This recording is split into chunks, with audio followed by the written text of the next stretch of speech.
नमस्कार, मैं हूं आपके साथ नम्रता शर्मा। कोरोना काल में जितने भी लोग मदद के लिए आगे आ रहे हैं अच्छी बात है, लेकिन जो लोग मदद नहीं कर रहे हैं, खासकर जो सेलिब्रिटीज हैं, उन पर सोशल मीडिया यूजर्स का गुस्सा फूट रहा है। न जाने अब तक कितने ही सेलिब्रिटीज को ट्रोल किया जा चुका है, और सिर्फ इसलिए क्योंकि उन्होंने कोरोना काल में आगे आकर लोगों की मदद के लिए हाथ नहीं बढ़ाए।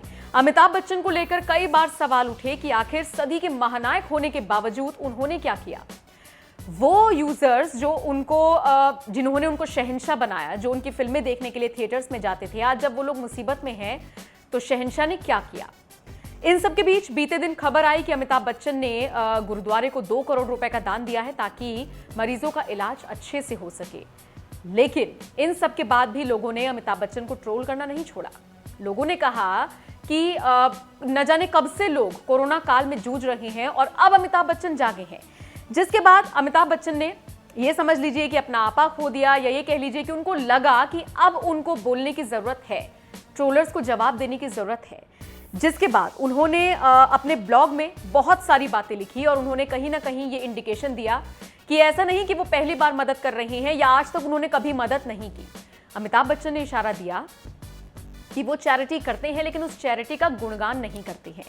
अपने ब्लॉग में बिग बी ने लिखा, हाँ मैं चैरिटी करता हूं, लेकिन मेरा विश्वास है कि इसके बारे में बात नहीं की जानी चाहिए। ये शर्मिंदा करने वाला होता है। उन्होंने कहा उनके परिवार ने पिछले कुछ सालों में जो भी चैरिटी का काम किया है उसे हमेशा छिपाकर रखा गया और सोशल मीडिया पर उसका शोर नहीं मचाया गया। ये सिर्फ वो लोग जानते हैं जिनकी मदद की गई है, या फिर हम जानते हैं।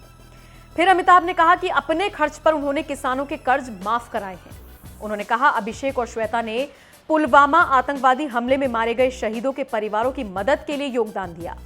अमिताभ ने कहा पिछले साल उन्होंने लगभग 4 लाख लोगों को 1 महीने तक खाना खिलाया था।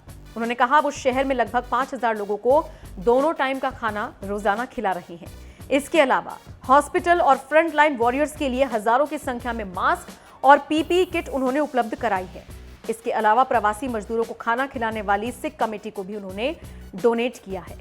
प्रवासी मजदूरों की मदद करने वाले सवालों पर अमिताभ ने लिखा, जब प्रवासी पैदल अपने घर की तरफ निकल पड़े थे तब उन्हें सैकड़ों चप्पल और जूते उपलब्ध कराए गए थे। उनके पास जाने का साधन नहीं था, तो खाने के साथ साथ पीने और तमाम बाकी सुविधाओं के साथ यूपी और बिहार के लिए 30 बसें बुक कराई गई थी। मुंबई से यूपी के लिए पूरी ट्रेन बुक कराई गई थी, जिसमें 2800 प्रवासी गए थे और उसका पूरा खर्च मैंने किया था। तुरंत 3 इंडिगो एयरलाइन के हवाई जहाज बुक किए गए थे, जिसमें हर फ्लाइट में 180 प्रवासी लोगों को यूपी, बिहार, राजस्थान और जम्मू कश्मीर पहुंचाया गया था। अमिताभ ने कहा उन्होंने कोरोना से प्रभावित लोगों के लिए एक पूरा डायग्नोस्टिक सेंटर डोनेट किया है, जहां गरीब लोगों को मदद की जा रही है। इसके साथ ही उन्होंने MRI machine, sonographic scan equipment दान किए हैं और साथ ही साथ 20 वेंटिलेटर्स का ऑर्डर दिया है, जिनमें से 10 आ भी रहे हैं। इसके अलावा अमिताभ ने कहा कि लगभग कई सारे लोगों की उन्होंने मदद की है और इस बीच 2 अनाथ बच्चों को उन्होंने गोद भी लिया है, जिनके पेरेंट्स की मौत कोरोना काल में हुई है।